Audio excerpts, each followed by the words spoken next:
नमस्कार। हिमालय टेलिभिजनको नियमित कार्यक्रम समय सन्दर्भमा तपाईलाई स्वागत छ। म बोमलाल गिरी। प्रधानमन्त्री केपी शर्मा ओलीले आफूलाई हटाउनको लागि भारतले दबाब दिइरहेको अथवा भारत हटाउन चाहेको र त्यसमा नेपालका आफ्नै दलका नेताहरू पनि संलग्न रहेको भनेर अभिव्यक्ति दिइसकेपछि सत्तारूढ नेपाल कम्युनिस्ट पार्टी नेकपा भित्रको शक्ति सङ्घर्ष यति बेला उत्कर्षमा पुगेको छ। प्रधानमन्त्री र प्रधानमन्त्री इतरका गुट उपगुटहरू छलफल र भेलामा सक्रिय भएका छन्। अब यो स्थायी कमिटी बैठक चलिरहेका बेला आएका यी अभिव्यक्तिले सत्तारूढ नेपाल कम्युनिस्ट पार्टीलाई कता लैजान्छ, विभाजनतिर लैजान हो कि भन्ने आशंकाहरू व्यक्त गर्न थालिएको छ। त्यसलाई विभाजनबाट रोक्नको लागि कसले के पहल गर्न जरुरी छ? कार्यक्रम समय सन्दर्भमा आज हामी यिनै विषयमा केन्द्रित रहेर संवाद गर्दैछौँ। आजका हाम्रा अतिथि हुनुहुन्छ नेपाल कम्युनिस्ट पार्टी नेकपाका केन्द्रीय सदस्य ठाकुर गैरे। स्वागत छ यहाँलाई। धन्यवाद। कसरी हेर्ने हो यो नेकपाभित्रको यो चरम उत्कर्षमा पुगेको शक्ति सङ्घर्षलाई? सबभन्दा पहिला त अहिले नेपाल कम्युनिस्ट पार्टीको आन्तरिक जीवनमा एउटा गम्भीर प्रकृतिको सङ्कट उत्पन्न भएको छ। यो साँचो कुरा हो। तर यो सङ्कट आजको आज उत्पन्न भएको र यो तहमा चाहिँ विकसित भएको कुरा होइन। यो हिजो चाहिँ हामी तत्कालीन नेकपा एमाले हुँदा एमाले भित्र एक प्रकारको समस्या छँदै थियो। दोस्रो, तत्कालीन माओवादी केन्द्रभित्र पनि समस्याहरू छँदै थिए। हामी एकीकरण हुँदाखेरि चाहिँ एकदम चुनावको मुखमा तालमेल गर्ने हिसाबले सहकार्यको प्रारम्भ भयो र त्यतिखेरै हामीले निर्णय नै गऱ्यौँ कि चुनावपछि हामी एकता गर्नेछौँ।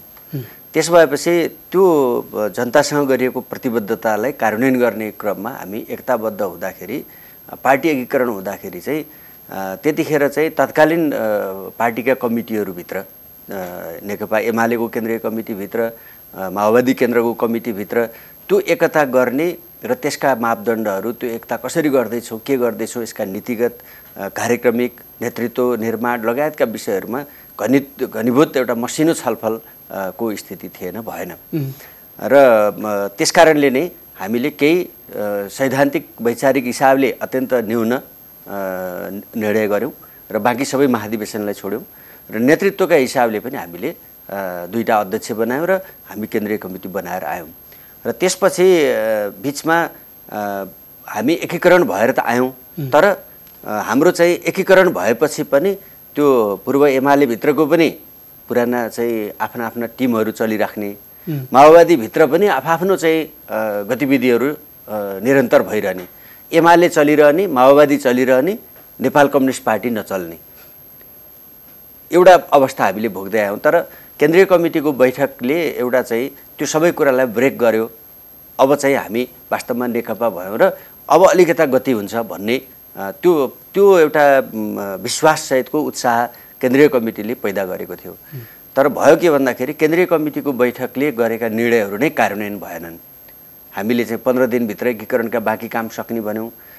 त्यसपछि गएर चाहिँ अरू चाहिँ योजनाहरू कार्यान्वयन गर्ने कुरा गऱ्यौँ, कार्यविभाजनलाई सुधार गर्ने कुरा गऱ्यौँ, अरू चाहिँ नमिलेका विषयहरू मिलाउने कुरा गऱ्यौँ। तर त्यो केन्द्रीय कमिटीको बैठकको स्पिरिटमा शीर्ष नेताहरूको बिचमा जुन अन्तर्क्रिया, छलफल, बहस, त्यो केन्द्रीय कमिटीका निर्णयको कार्यान्वयन गर्ने प्रक्रियामा जे हुनुपर्थ्यो त्यो हुन सकेन र त्यसले त्यहाँभित्र अझै त्यसले द्वन्द्व पैदा गर्न थाल्यो र थप बल पुर्यायो, द्वन्द्वलाई थप बल पुर्यायो। र त्यस पछाडि गएर चाहिँ त्यो कुरा चल्दै थियो। पछि फेरि कोरोना सङ्कट आयो र त्यसपछि फेरि मिटिङहरू हुन सकेनन् र लामो समय मिटिङ नभएपछि स्थायी समितिका नेताहरूले बैठक माग गर्ने, लिखित रूपमा माग गर्ने परिस्थितिको निर्माण भयो र त्यो लिखित रूपले 20 जनाले माग गर्दा पनि बैठक आयोजना भएन। त्यसले फेरि समस्यालाई झन् चाहिँ बल्झाउँदै गयो। त्यसले पछिल्लो समयसम्म आइपुग्दाखेरि चाहिँ एक बैठक नबस्ने, दोस्रो नेताहरूको बिचमा संवाद नहुने, जसले गर्दाखेरि नेताहरूको बिचको अविश्वास पनि एक आपसको अविश्वासको मात्रा पनि बढ्दै गयो। बैठक नबसेपछि चाहिँ बैठकको माग गर्ने र बैठक चाहिँ आवश्यक छैन भन्नेहरूको बिचमा चाहिँ नि एक प्रकारको चाहिँ नि धार जस्तो देखा पर्न थाल्यो। पहिलाका चाहिँ नि पूर्व एमाले पूर्व माओवादीको चाहिँ त्यो मानसिकता त छँदैछ। त्यसकारणले यो परिस्थितिले चाहिँ आज नेकपाको आन्तरिक जीवनमा एउटा गम्भीर प्रकारको सङ्कट उत्पन्न भएको छ, बहस उत्पन्न भएको छ र त्यसले एउटा चाहिँ उच्च स्वरूप भन्छु म यसलाई, त्यसको चाहिँ उच्च स्वरूप चाहिँ अहिले अवस्थामा हामी छौँ। अनि एकीकरण हुनुभन्दा पनि समस्याहरू त थिए। ती अब पार्टीको राजनीतिक जीवनमा समस्याविहीन पार्टी त कोही पनि हुँदैन होला र नेकपा गठन भइसकेपछि पनि ती समस्याहरू यथावत रहे र यसलाई अब समाधान गर्ने क्रममा चाहिँ अहिले झन् समाधान हुनुको सट्टा चाहिँ झन् विकराल स्थिति तपाईँले भने जस्तै थप गम्भीर सङ्कटमा नेकपालाई पुर्यायो। यसको अन्तर्य के थियो अरू? होइन, अन्तर्य त मैले अघि बताइसकेँ कि हाम्रा पोजिसनहरू, हिजोका हाम्रा पोजिसनहरू मैले जति क्लियर गर्नुपर्ने थियो त्यो चाहिँ के छ नि, एउटा त एकता अगाडि नै जुन तहको चाहिँ माझामाझ अथवा जुन तहको चाहिँ नि भोलि हामीले चाहिँ नीतिगत हिसाबले सैद्धान्तिक वैचारिक हिसाबले र एकअर्कामा चाहिँ नि एकअर्कालाई विश्वास गर्ने, एकअर्काका बिचमा चाहिँ नि अन्तर्घुलित हुने त्यो परिस्थिति निर्माण गर्नका लागि जुन चाहिँ त्यसको लागि त सबभन्दा पहिला पार्टी एकीकरण सक्ने। हामीले त जेठ 3 गते एकीकरण घोषणा गर्दाखेरि त हामी 3 महिनामा सक्छौँ भनेको, आज हामी यहाँसम्म आइपुग्यौँ।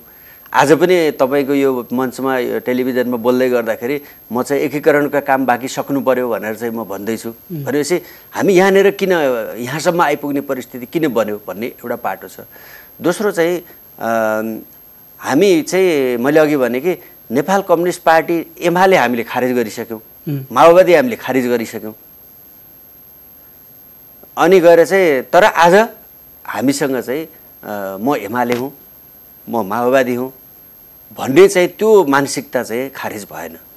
दोस्रो चाहिँ के भयो भन्दाखेरि चाहिँ एकीकरण समयमा सकिएर अनि एकीकृत पार्टीका गतिविधिहरू चाहिँ नियमित बैठकहरू हुने, भेलाहरू हुने, प्रशिक्षणहरू हुने, त्यसले एउटा अभियान चलाउने कुरा भएको भए त्यसलाई समाधान गर्दै जान्थ्यो, त्यो हुन सकेन। भनेको अहिलेको जो समस्याहरू देखिए त्यो नेकपा एमाले हुँदा र नेकपा माओवादी हुँदाखेरि जुन समस्याहरू थिए र नेकपा गठन भइसकेपछि पनि त्यसैकै तिनै समस्याहरूको निरन्तरता हो अहिले भनेर होइन। आज देख्नुहुन्छ नि तपाईँको पार्टीभित्र हेर्दाखेरि चाहिँ हिजो नेकपा एमाले हुँदाखेरि नेकपा एमाले भित्र जुन खालका समस्याहरू थिए आज त्यो समस्या नै आजको मुख्य देखिन्छ।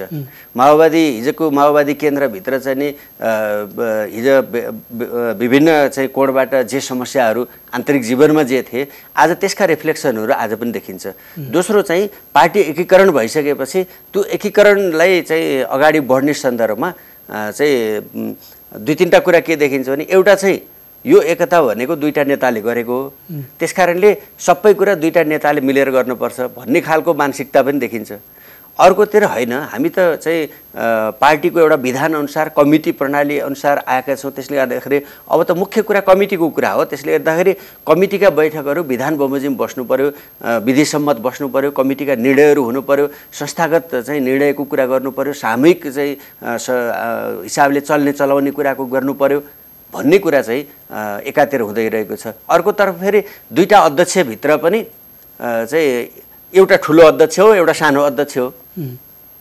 अनि 2टा अध्यक्ष भन्दा चाहिँ त्यसपछिका 2टा अध्यक्ष ठुला हुन्, अनि त्यसपछिका साना हुन्, अनि सचिवालयका भन्दा स्थायी समितिका साना हुन्, स्थायी समितिका भन्दा केन्द्रीय कमिटीका साना हुन् भन्ने रूपमा चाहिँ यहाँभित्र चाहिँ त्यो वर्ग जन्मियो कि ठुलो नेता सानो नेता। त्यो वर्ग त बालुवाटारमा राखिएका कुर्सीहरूले पनि देखाउँछ। अब चाहिँ के छ भन्दाखेरि बैठकहरू चाहिँ को चाहिँ कस्तो कुर्सीमा बस्ने कि नबस्ने भनेर चाहिँ नि हरेक मिटिङमा चाहिँ नि विषय बन्ने, छलफल बन्ने, नेताहरू आफै कुर्सी बोकेर यता जानुपर्ने, कुर्सी बोकेर उता जानुपर्ने, यो खालको चाहिँ नि जुन चाहिँ तरिका देखियो, यो चाहिँ यसको कारण के हो त भन्दाखेरि यसको कारण भनेको हामीले हिजो कम्युनिस्ट पार्टी विचार प्रधान हुन्छ भन्ने कुरा चाहिँ हिजो गर्थ्यौँ र सबै कुरालाई विचारको आँखाबाट हेर्ने कुरा गर्थ्यौँ।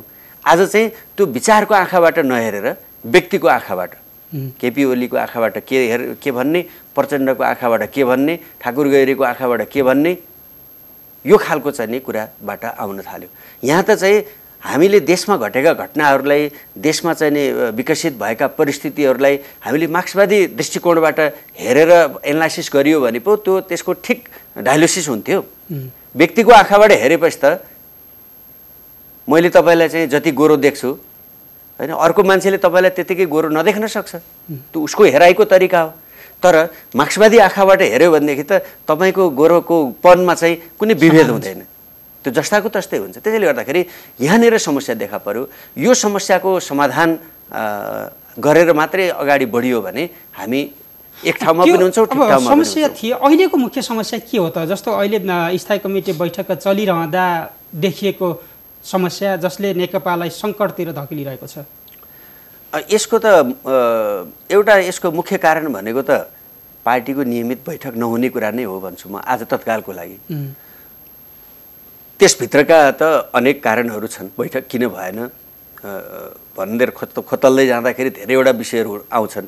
तर नियमित रूपले पार्टीका बैठक नहुने कुरा र एक हाम्रो चाहिँ जुन केन्द्रीय सचिवालय बनेको छ त्यो सचिवालयले चाहिँ विषयलाई चाहिँ विषयवस्तुमा प्रवेश गरेर चाहिँ समस्याभित्र प्रवेश गरेर त्यसले ठिक एजेन्डा बनाएर त्यसलाई चाहिँ स्थायी समितिमा ल्याएर छलफल गरेर निर्णय गरेर अगाडि बढ्ने कुरामा एक त्यो सचिवालयले त्यस रूपमा चाहिँ भूमिका गरेन, त्यस रूपमा गरेन। दोस्रो चाहिँ स्थायी समितिको बैठक नियमित रूपले जुन हुनुपर्ने थियो त्यो भएन। त्यो चाहिँ नियमित रूपले यसर्थ भएन भन्ने कुराको महत्त्व किन रह्यो भन्दाखेरि केन्द्रीय कमिटी बडो उत्साहका साथ सम्पन्न भयो। हाम्रा चाहिँ अध्यक्षहरू पनि उत्साहित हुनुभयो, हामी पनि उत्साहित भयो। सिङ्गो देशलाई उत्साहित बनायौँ हामीले केन्द्रीय कमिटीबाट। तर त्यो केन्द्रीय कमिटीको बैठक चाहिँ त्यत्रो उत्साहका साथ सम्पन्न भएको बैठक एक पाइला पनि अगाडि बढ्न सकेन। किन? त्यसको कारण केन्द्रीय कमिटीका सदस्य हो भन्दा त होइन, त्यसको कारण स्थायी समिति हो भन्दा होइन, त्यसको कारण त सचिवालय होला, त्यसको कारण चाहिँ अध्यक्षहरू होला। हो त्यो किन चाहिँ उहाँहरूले त्यो केन्द्रीय कमिटीको बैठकका निर्णयहरू कार्यान्वयन गर्नको लागि एक पाइला दुई पाइला हुँदै गतिका साथ अगाडि बढ्ने प्रक्रियामा चाहिँ सचिवालयभित्र नेताहरूलाई के समस्या पर्यो, अध्यक्षहरूलाई के समस्या पर्यो, त्यो कुरा चाहिँ स्थायी समितिमा छलफल गरेर वा स्वयं नेताहरूको बिचमा छलफल गरेर अब हामी यसरी जाउँ भन्ने परिस्थिति बनाउनको लागि बनाउने काम नहुनु र फेरि 6 महिनासम्म पनि स्थायी समितिको बैठक नबस्ने कुराले पटक पटक अपिल गर्दा डेलिगेसन गर्दा पनि नभएपछि सायद होला 20 जनाले चाहिँ बैठकको माग गर्नुभयो र माग गरेपछि पनि बैठक भएन र त्यसले आज चाहिँ उत्कर्ष चाहिँ लिएको छ। हुन त कम्युनिस्ट पार्टीमा अब समान भने पनि अब पदीय र्याङ्किङका आधारमा त तलमाथि भइ नै हाल्छ, त्यो त स्वाभाविक कुरा हो। त्यही अनुसार तपाईँहरूले स्थायी सचिवालय बैठक सचिवालय बनाउनु भयो, सचिवालयपछि स्थायी कमिटी र केन्द्रीय कमिटी, त्यो क्रमैसँग ती निर्णयहरू गर्दै जानुपर्ने हो। तपाईँहरूले जति अधिकार सचिवालयले दिनुभएको थियो त्यो सचिवालयले आफ्नो जिम्मेवारी पुरा गर्न त सकेन नि, होइन? वास्तवमा सचिवालयले यी सबै कुराको गाँठो फुकाएर नम्बर 1 आपसमा भएका समस्यालाई पनि हल गर्ने। नेताको बिचमा पनि समस्या देखिन्छ नि त, त्यो नेताको बिचको समस्या हो भने पनि त्यसलाई चाहिँ बहस गरेर निदान गर्ने। सामूहिक राष्ट्रिय एजेन्डाका कारणले समस्या भएको भने पनि त्यसलाई बहस गर्ने। त्यसलाई ठुलो फोरममा छलफल गर्नुपर्ने विषय भयो भने तल अरू ठुला फोरममा छलफल गर्ने र निर्णय सानो ठाउँबाट गर्ने कुरा चाहिँ गर्नका लागि सचिवालय बनाइएको हो भन्ने बुझ्छु नि त मैले। यदि त्यो गर्नका लागि बनाइएको हो भने त्यो उद्देश्यमा सचिवालय सफल हुन सकेन। अहिले अब ठुलो समस्या भनेको सरकारले जब 2वटा अध्यादेश ल्यायो, त्यो अध्यादेश ल्याइसकेपछि सुरु भएको नेकपाभित्रको यो आन्तरिक कलह चाहिँ पछिल्लो पटक प्रधानमन्त्रीले दिएको अभिव्यक्तिमा आउँदाखेरि उत्कर्षमा पुग्यो। वास्तवमा चाहिँ जुन दल बदल सम्बन्धी अध्यादेश त्यो एउटा संविधान संशोधन गर्ने, संविधान संशोधित हुने विषय पार्टीमा छलफल त के नेतृत्व तहमा जानकारी बिना चाहिँ जसरी आयो त्यो भनेको एउटा ज्यादै गम्भीर विषय हो। त्यसले चाहिँ एकातिर केन्द्रीय कमिटीका बैठक पछि चाहिँ नियमित बैठकहरू नहुने, फङ्सन नहुने, नेताहरूको बिचमा राम्रो संवाद नहुने कुराले चाहिँ द्वन्द्व त पैदा भएकै थियो।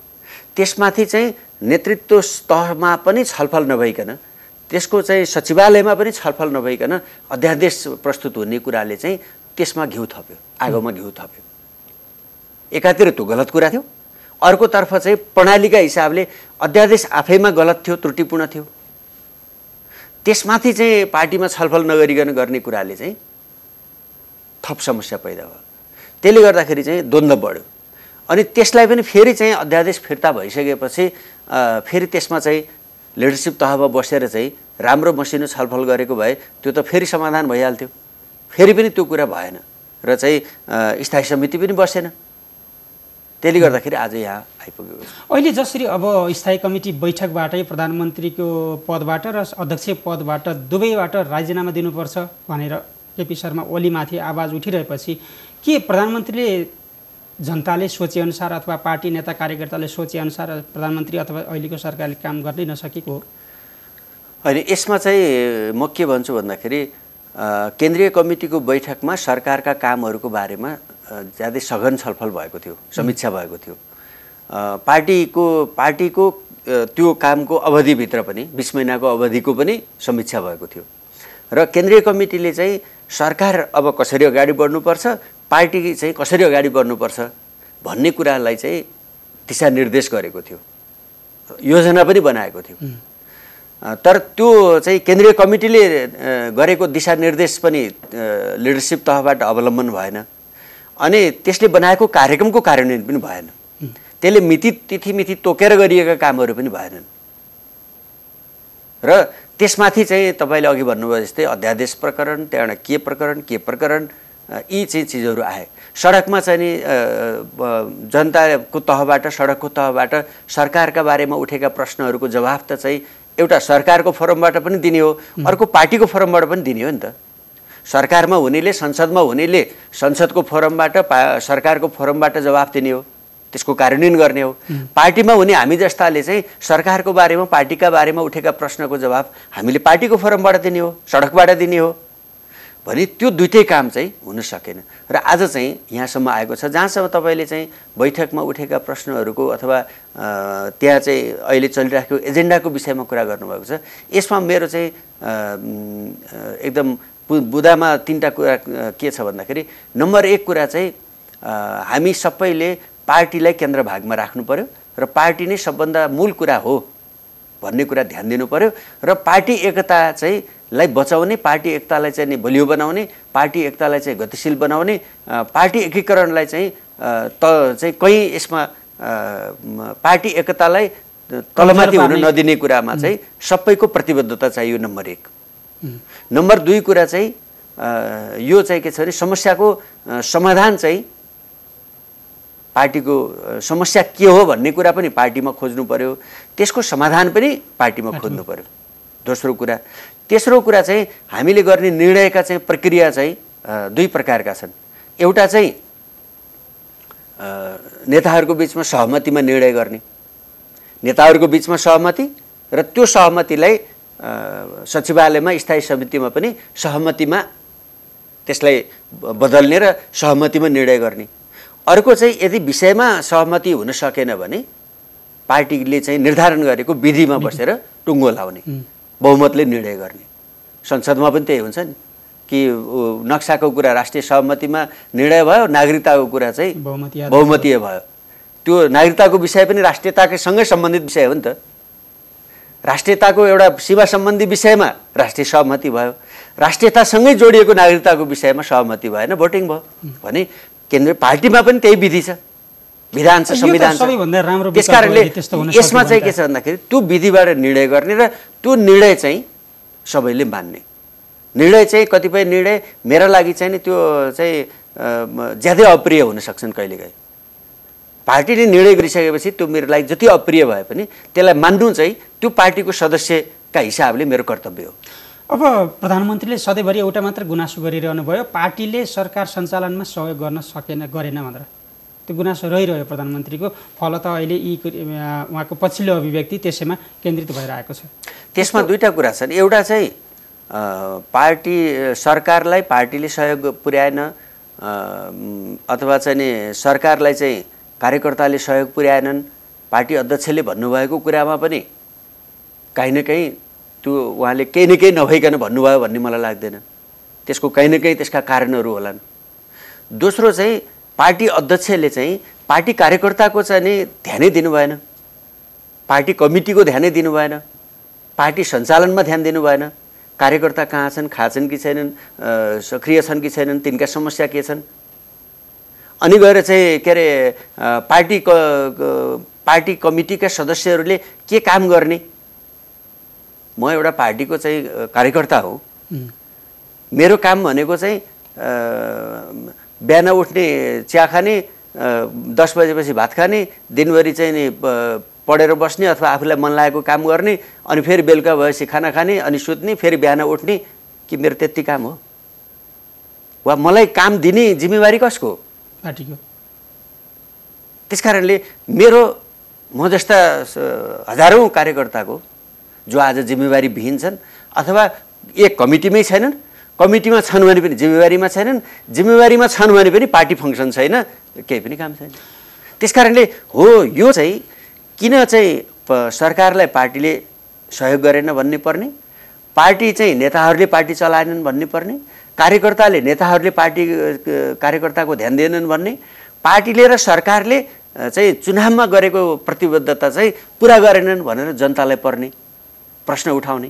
यो परिस्थिति किन आयो भन्ने कुराको जवाफ कसले दिने भन्दाखेरि केन्द्रीय कमिटीले दिने हो, स्थायी समितिले दिने हो, सचिवालयले दिने हो, त्यसमाथि पनि सबभन्दा बढी 2टा अध्यक्षले दिने हो। भने हो त्यो चाहिँ त्यो जनताले खोजेको प्रश्नको, कार्यकर्ताले खोजेको प्रश्नको, मिडियाले खोजेको प्रश्नको जवाफ दिनका लागि चाहिँ बैठक हुनु पर्यो, निर्णय हुनु पर्यो, त्यो निर्णयको कार्यान्वयन हुनु पर्यो। यति धेरै जोड गरेर पटक पटक दबाब दिएर अथवा हस्ताक्षर नै सङ्कलन गरेर स्थायी कमिटी बोलाइएको, पटक पटक स्थगित पनि भयो। पछिल्लो समय स्थायी कमिटी जब बसिरहेको छ, 7वटा एजेन्डा तय गरिएको थियो, यसमा अचानक नयाँ एजेन्डा थपियो। यो एजेन्डा थपिएपछि अहिले अब प्रधानमन्त्रीबाट हटाउने, पार्टी अध्यक्षबाट हटाउनेसम्मका छलफल भए, माग भए र त्यसपछि अहिले 2 गुट 2 ध्रुवमा विभाजित भएर त्यही अनुसार छलफल चलिरहेका छन्। यसले अब नेकपालाई कता लैजान्छ? होइन, यसमा चाहिँ एजेन्डा एकाएक नयाँ एजेन्डा थपियो भन्ने त मलाई लाग्दैन। होइन, जस्तो प्रधानमन्त्रीको अभिव्यक्तिपछि किनभने 20 जनाले लिखित रूपले बैठक माग गर्दाखेरि नै आज जे छलफल चलिरहेको छ त्यो कुरा त्यतिखेरै बहसमा आइसकेको विषय थियो। र तर तपाईँले भने एउटा कुरा ठिकै हो कि पार्टी स्थायी समितिले, हामीले हेर्दा, म त्यहाँ त छैन, तर हामीले बाहिरबाट हेर्दाखेरि चाहिँ स्थायी समितिको बैठकले यो बैठककै एजेन्डाहरू भनेर तय गर्यो। त्यसले नम्बर 1मा चाहिँ सीमा समस्या राख्यो, 2 नम्बरमा कोरोना राख्यो, 3 नम्बरमा के राख्यो 7वटा एजेन्डा बनायो। भने त्यसमध्ये सरकारको पार्टी काम र सरकारको समीक्षा भन्ने तेस्रो चौथो नम्बरमा कति नम्बरमा थियो। त्यो एजेन्डामा पुग्दाखेरि अहिले जे विषय कुरा भइरहेको छ त्यो एजेन्डामा पुग्दाखेरि त यो अहिले उठिरहेको विषय त हुनेवालै थियो, अलि छिटो आयो। त्यसमा के भयो त भन्दाखेरि सम्माननीय प्रधानमन्त्रीजीले त्यो मदन भण्डारी फाउन्डेसनको कार्यक्रममा उहाँले जे बोल्नुभयो त्यो कुराले चाहिँ त्यसको अर्को दिन नै त्यो विषयले प्राथमिकता पायो, त्यो विषय बैठकमा प्रवेश भयो। त्यति मात्रै कुरा हो। अनि यसले कता लैजान्छ त अब? किनभने दुवैतर्फ दुवै पक्षहरू एकदम आक्रामक रूपमा प्रस्तुत भइरहेका छन्। अहिले त्यस्तो देखिएको छ। अहिले अनेक भेला मिटिङहरू चलिरहेका छन्। हामीले मिडियामा सुन्यौँ हिजो बिहान स्थायी समितिको बैठकभन्दा अलावा बालुवाटारमा एउटा मिटिङ आयोजना भयो, बेलुका चाहिँ ललितपुरमा एउटा मिटिङ आयोजना भयो, अहिले फेरि चाहिँ बिहान चाहिँ खुमलटारमा अर्को मिटिङ भइरहेको छ, बालुवाटारमा अर्को मिटिङ चलिरहेको छ। त्यसकारणले म चाहिँ यी भइरहेका साइड मिटिङहरूलाई म पोजिटिभ हिसाबले नै हेर्छु कि यी साइड मिटिङहरूले स्थायी समितिको बैठकबाट सही निष्कर्ष निकाल्नको लागि र त्यहाँ निस्कने निष्कर्षलाई सबैले कार्यान्वयन गर्नको लागि। त्यसमध्ये पनि सही त होला नि, तर एउटाले अर्कोलाई गलाउने र गल्न नचाहने भयो भने त त्यसले त फेरि दुर्घटनातिर त्यतातिर चाहिँ नजाओस्। यसलाई म के चाहन्छु भने परिस्थितिलाई भड्काउनेतिर कसैले पनि भूमिका गर्नु हुँदैन। बलिरहेको आगोमा घिउ थपेर चाहिँ त्यसलाई झन् बल्ने बनाउन यस्तो बेलामा कसैले पनि घिउ बोकेर घिउ हाल्दै हिँड्नु हुँदैन।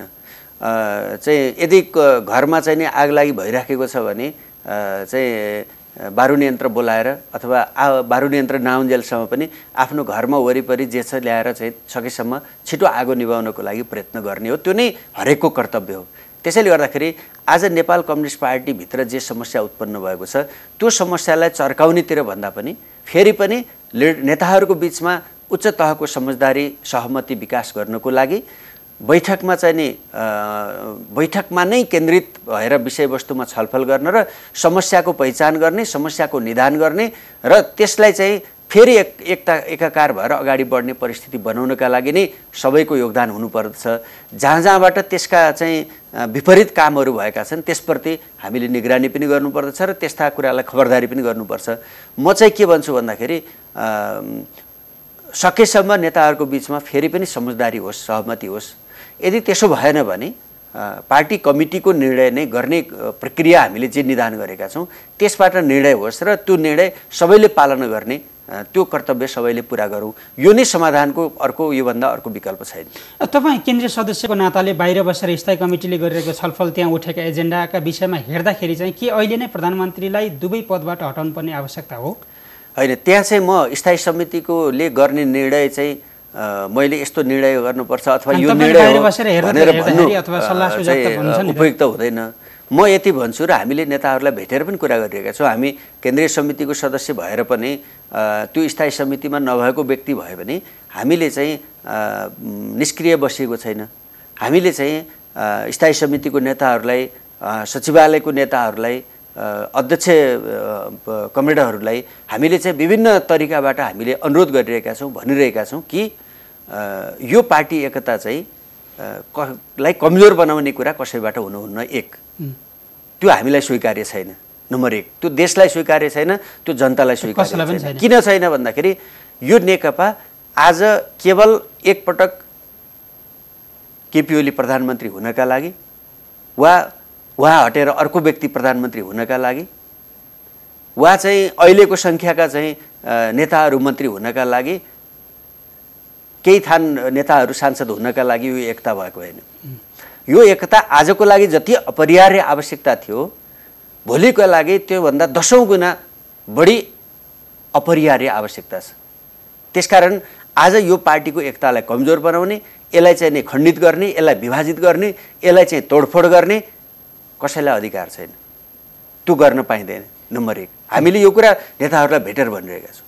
नम्बर दुई कुरा चाहिँ तपाईँहरू सँगै बस्नुहोस्, आलोचना गर्नुहोस्, आत्मालोचना गर्नुहोस्, भित्र मुक्कामुक्की गर्नुपर्ने छ भने पनि गर्नुहोस्, तर देश र जनता सर्वोच्च कुरा हो। देश र जनता, हाम्रो राष्ट्रिय स्वाधीनता, सार्वभौमता, हाम्रो अखण्डता र जनहितको पक्ष चाहिँ कम्युनिस्ट पार्टी बाहेक अरू कसैले पुरा गर्न सक्दैन। त्यसकारण यो कम्युनिस्ट पार्टीलाई देशको हित र जनताको हित कम्युनिस्ट पार्टी बाहेक अरू कसैले पुरा गर्न सक्दैन। त्यस्तो ऐतिहासिक ऐवारा बोकेको पार्टी, त्यो जनता र चाहिँ देशलाई निराश बनाउने कुरा चाहिँ यसले गर्न मिल्दैन, त्यो गर्न पाइँदैन। त्यसको लागि चाहिँ तपाईँहरूमा चाहिँ वार्ता संवाद, पटक पटक वार्ता संवाद, छलफल र त्यो चाहिँ फेरि निर्णय कहाँबाट गर्ने भन्दा त्यो नेताहरूको मात्रै सहमति, नेताहरूको मात्रै मेलमिलापले यसको समाधान हुँदैन। त्यो त के देखियो भन्दाखेरि मिलुन्जेल समाधान, मन नपरेपछि समाधान नहुने, यो तरिकाबाट भएन।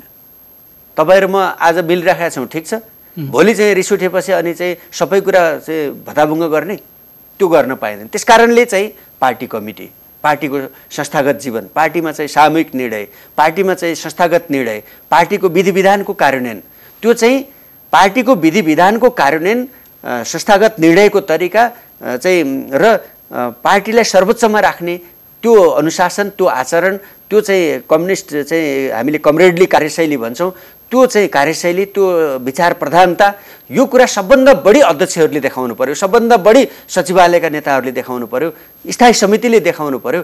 जुन कुरा, जुन नेताको चाहिँ जीवनशैली देखेर मेरो चाहिँ नि मेरो शरीरमा काँडा उम्रियोस्, नेताहरूको जीवनशैली तरिका देखेर जनताको चाहिँ नेतालाई चाहिँ आँखामा राख्दाखेरि नभिजाउने चाहिँ नि त्यो एउटा चाहिँ माया चाहिँ प्रकट होस्, यो चाहिँ अपेक्षा चाहिँ आजको। तर अब त तपाईँले त्यस्तो भनिसके पनि त्यो त सबैभन्दा राम्रो हो, तर त्यो हुन सकिरहेको छैन। तपाईँले भने यस्तै मुक्कामुक्की बाजाबाज गरे पनि अन्तत मिल्नुपर्ने हो। तर दुवै पक्षको अडान र पूर्व तयारी हेर्दाखेरि चाहिँ कतै यो पार्टी दुर्घटनामा पर्ने हो कि भन्ने पनि थालिएको छ, किनकि ती विकल्पहरूमा पनि छलफल हुन थालेको छ भन्दा भनिएको छ। एकदम त्यसमा होइन, बैठकभित्र त सबै कुरा प्रवेश हुन्छन्, तपाईँले अहिले मलाई सोधेका जुन कुरा म केन्द्रीय कमिटीको सदस्यका हिसाबले चाहिँ र त्यो बैठकमा नभएको र त्यो निर्णय गर्ने अधिकार त्यो कमिटीको भएको हिसाबले मैले यहाँबाट चाहिँ यो कुरा यस रूपमा निर्णय हुनैपर्छ भनेर मैले यहाँबाट भन्नु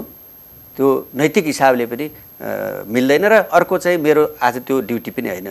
दोस्रो चाहिँ हामीले चाहिँ खबरदारी गर्ने अधिकार त्यो कुरा त्यो छ गर्नैपर्छ, त्यो त हामी गरिरहेका छौँ र त्यो गर्ने तरिका छँदैछ। मैले यहाँबाट पनि गरेँ नि, खबरदारी यो गरेँ कि एकतालाई तलमाथि गर्ने, जनहितलाई तलमाथि गर्ने, देशको हितलाई तलमाथि गर्ने।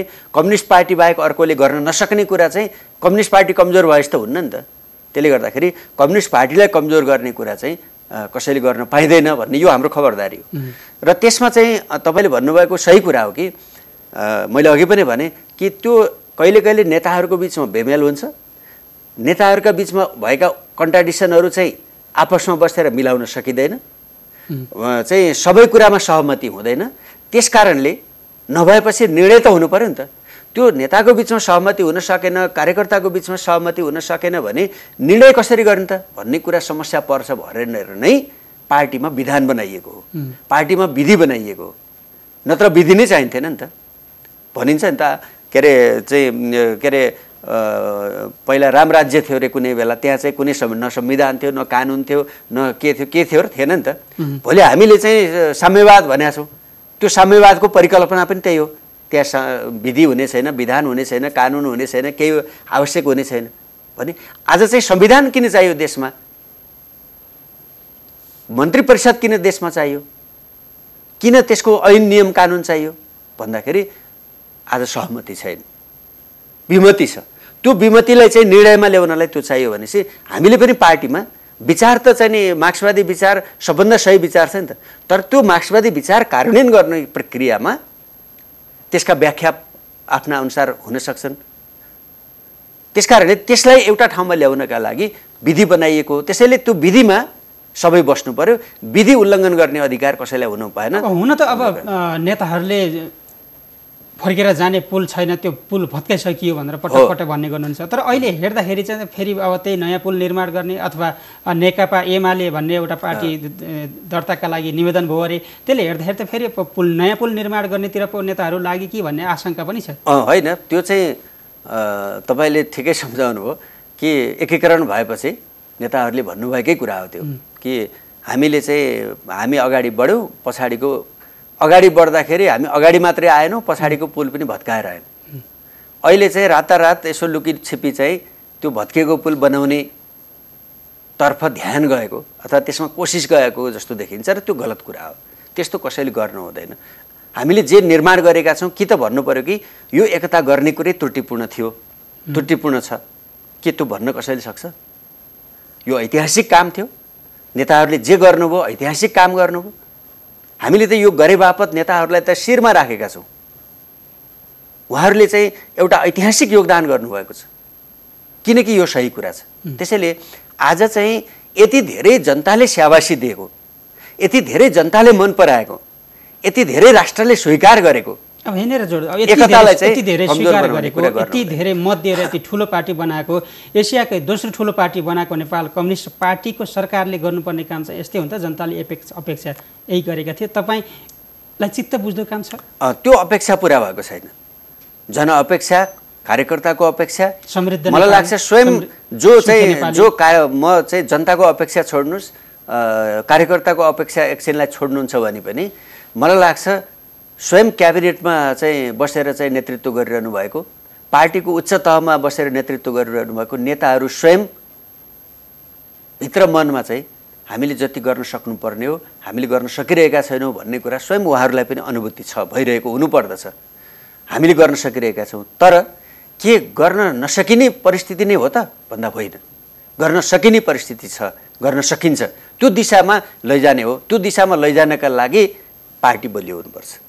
आज तपाईँ के छ भने संसारको चाहिँ विश्व साम्राज्यवाद, विश्व पुँजीवाद,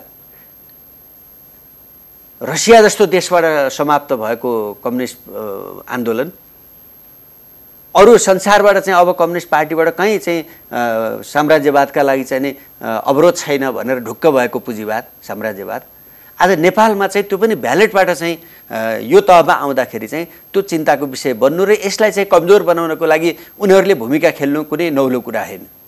तर हामी चाहिँ के छ भन्दाखेरि त्यो उनीहरूले चाहिँ कमजोर बनाउन खोजेको नेपालको वाम आन्दोलनलाई समाप्त गर्न गरिएका प्रयत्नहरूलाई असफल तुल्यो भने अस्त्र के हो त्यो ब्रह्मास्त्र के हो भन्दा त्यो पार्टी हो, त्यो पार्टी कमिटी हो, त्यो लिडरसिप हो, हामी हो। त्यसकारणले हामीले चाहिँ त्यो हामीसँगै भएको ब्रह्मास्त्रलाई हामीले चाहिँ बलियो गरी चाहिँ चलाउने। अब तपाईले यति भनिरहँदा यो पार्टी विभाजन गर्ने छुट कसैलाई पनि छैन, तपाईहरुले कार्यकर्ता तहबाट खबरदारी गर्ने काम एक ठाउँमा छँदैछ। तर यति हुँदाहुँदै पनि यदि केन्द्रीय कमिटीमा भएअनुसारका यसअघि भएअनुसारका कुरा नहुँदाखेरि र अहिलेको स्थायी कमिटीको बैठक चलिरहँदा स्थायी कमिटीमा उठेको एजेन्डा अनुसार यदि प्रधानमन्त्रीले अध्यक्ष र प्रधानमन्त्री मध्ये दुवै पद अथवा एउटा पद भन्ने, अहिले त दुवै पद भन्ने नै छ, दुवै पद छोड्नु भएन अथवा एउटा पद पनि छोड्नु भएन भने यसले सम्भावित नेकपालाई पुर्याउने क्षति आकलन गर्न सकिन्छ अथवा नेकपालाई कता लैजान्छ भन्ने? होइन, म के कुरामा चाहिँ मैले ठान्दिनँ भने यत्रो चाहिँ दुईटा हिजो चाहिँ एउटा विगतको गलत संस्कार मान्छेमा पनि छुवाछुत आज पनि कतिपय ठाउँमा छ नि।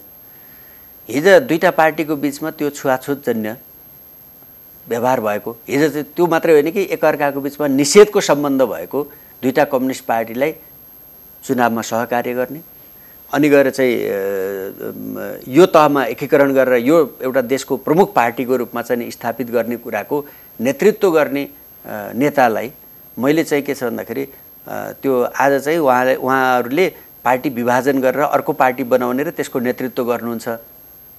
म यस्तो चाहिँ रूपमा म केपी ओली प्रचण्डलाई म हेर्दिनँ। म